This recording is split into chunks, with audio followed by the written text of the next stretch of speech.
البدع والأهواء، أهل البدع العقائدية وأهل البدع السياسية.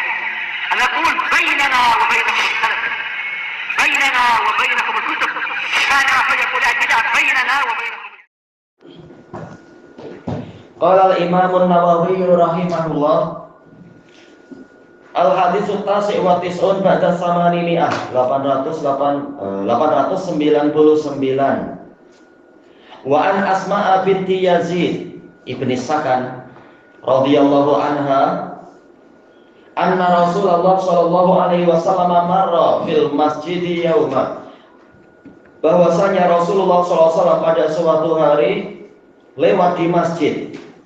Wa usbatun minan nisa qu'ud, dan ada sekelompok wanita yang tengah duduk-duduk. Iya, dengan apa ini? Qu'ud. Wa usbatun minan nisa qu'ud, bukan qu'udan. Kalau qu'udan hal ya, tapi ini qu'udun. Ini berarti apa? Naat dari usbah. Baik. Jamak taksir apa? Yaitu apa? Jamaknya boleh jamak taksir itu boleh didatangkan dengan pola masdar seperti apa? Julusun. Fa'alwa biyadihi bitaslim. Kemudian Nabi mengisyaratkan dengan tangannya dengan taslim. Rawahu Tirmidzi wa qala haditsun hasan. Disebutkan dalam catatan kaki oleh Syekhuna Abu Amr, ini dhaif. Di dalam sanadnya ada Syahr bin Hausyab dan Suwaid ibnu Sa'id, dua-duanya lemah. Kalau Syahr bin Hausyab semata ini masih mungkin, kelemahannya sedikit saja. Bahkan Syekhuna Muhammad Ali Adam Ethiopi, beliau malah merajinkan Syahr bin Hausyab ini boleh dihasankan. Tapi yang betul pendapat jumhur seperti yang dirajinkan oleh Imam Muslim dalam Muqaddimah, Syahr bin Hausyab ini lemah tapi tidak berat. Cuma ditambah dengan Suwaid bin Sa'id, ini yang berat ya. Suwaid bin Sa'id al-Hadatsani punya beberapa riwayat yang mungkarah, walaupun bukan mungkar secara mutlak beliaunya. Cuma dua kelemahan ini ya memang jadi agak berat. Wa qala al-Albani fi Sahih Tirmidzi sahihun illa al-ilwa'a bil yad. Kalau Syekh Albani mengatakan sahih, kecuali berarti apa? Sahih li ghairin menurut beliau, kecuali masalah mengisyaratkan dengan tangan, yaitu tidak ada penguatan menurut beliau. Kesimpulannya itu. Kemudian Syekhuna Abu Amr rahimahullah, masalah mengisyaratkan dengan tangan ketika salam, ini ada hadis yang sahih dalam Sahih Muslim nomor yang ke-540, yaitu dari hadis Jabir, yaitu lafadznya adalah inna Rasulullah sallallahu alaihi wasallam ba'atsani li hajah. Sesungguhnya Rasulullah sallallahu alaihi wasallam mengutuskan saya untuk suatu keperluan. Summa adraktuhu wa huwa yasiru yusolli. Kemudian saya mendapati beliau, yaitu akhirnya kembali lagi menemui Nabi dalam keadaan Nabi tengah berjalan sambil sholat. Ini akhirnya tatkala safar mungkin ya, di atas kendaraan, mungkin sholat sunnah. Fasalamtu alaih, maka saya mengucapkan salam kepada beliau. Fa'asyara ilaih, selanjutnya beliau memberikan isyarat pada saya. Ia menjawab dengan isyarat karena sedang sholat. Falamma faragha da'ani, tatkala beliau selesai maka beliau memanggil saya. Faqal innaka sallamta anifa wa ana usolli. Sesungguhnya engkau tadi mengucapkan salam sementara saya sedang sholat. Ini bagusnya adab Nabi, yaitu kalau ada sesuatu yang mungkin orang jadi bingung, maka dia memberikan penjelasan yang baik agar orang tidak salah sangka. Wa huwa muwajjahun hina idzin qibala al-masyriq. Muwajjah atau muwajjih. Kalau muwajjih mungkin juga menghalangkan kendaraannya ke arah timur ketika itu. Boleh sholat sunnah bukan menghalang ke kiblat, terutama dalam situasi di atas kendaraan macam itu. Ya, kalau bukan di atas kendaraan ya wajib menghalang ke kiblat ya. Baik. Jadi yang disebutkan oleh Syekhuna Abu Amr hafizahullah ini terkait dengan salam dengan isyarat tatkala ada udzur. Ini juga disebutkan oleh Imam Nawawi rahimahullahu taala. Kalau tidak salah Anda dapatkan dalam Al-Adhkar dan juga di dalam Syarah Sahih Muslim. Yaitu kalau sedang ada uzur boleh menjawab salam itu dengan isyarat.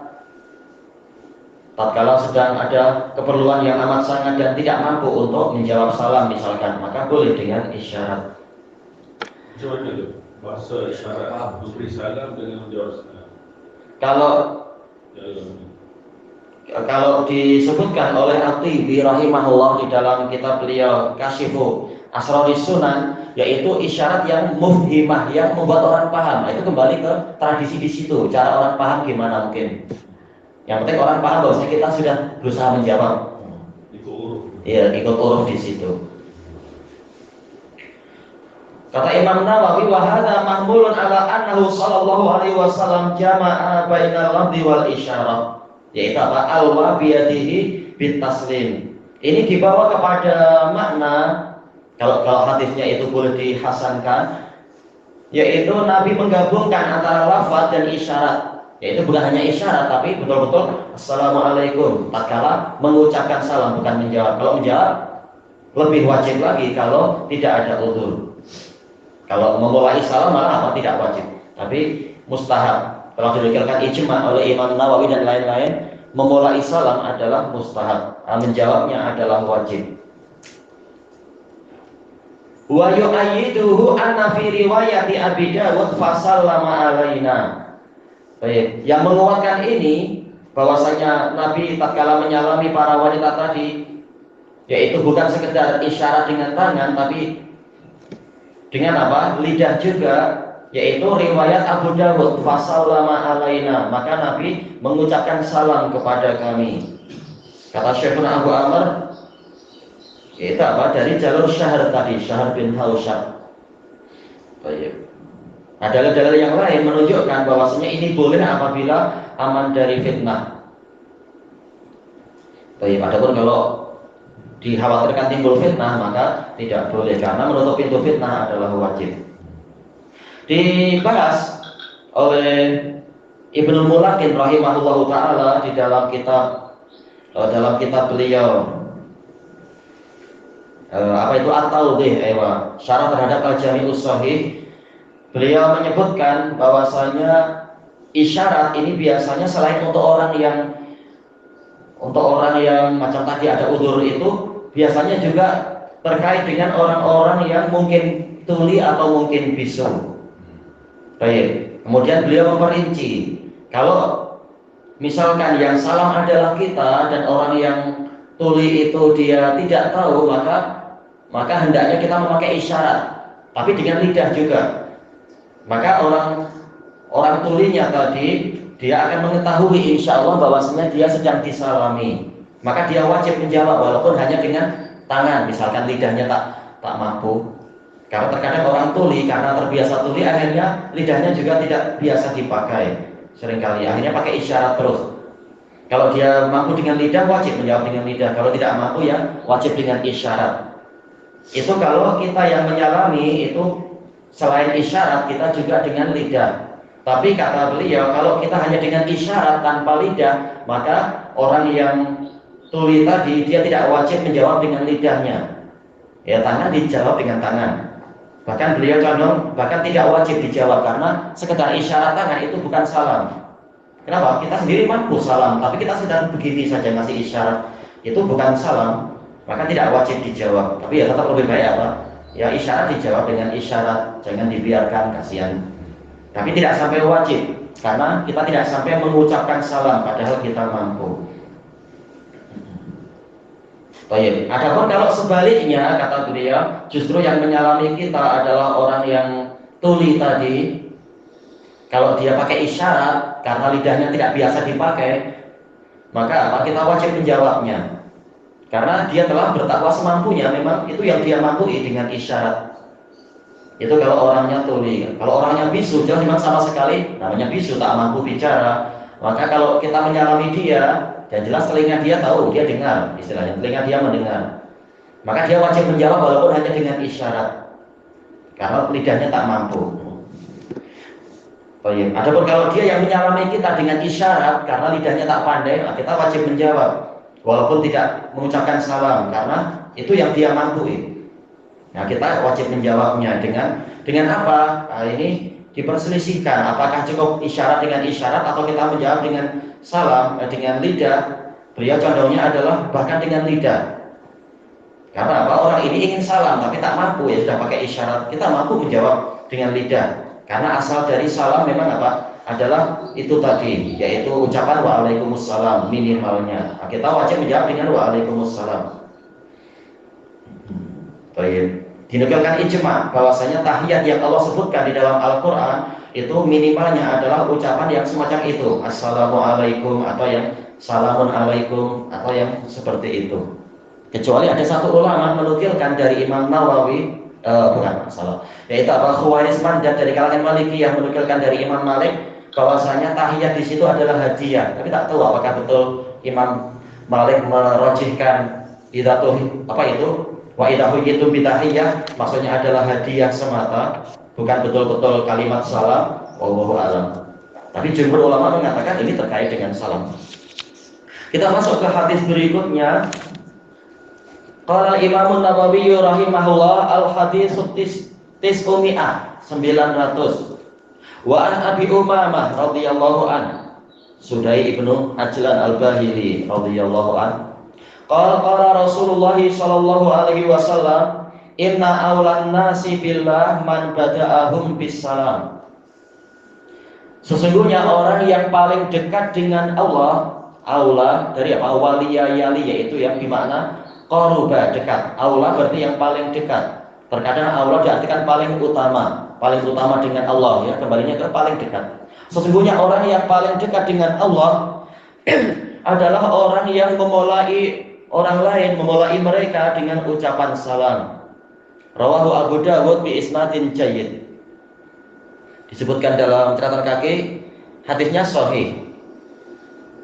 Baik, dan disahihkan oleh Al-Albani dalam Sahih Sunan Abi Dawud dan juga disahihkan oleh Syekh Muqbil dalam As-Sahihul Musnad, teman.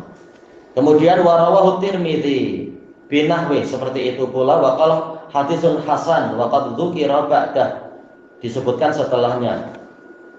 Disebutkan dalam catatan kaki riwayat Tirmidzi seperti itu pula dan akan datang lafadznya. Baik. Kesimpulannya hadis ini sahih.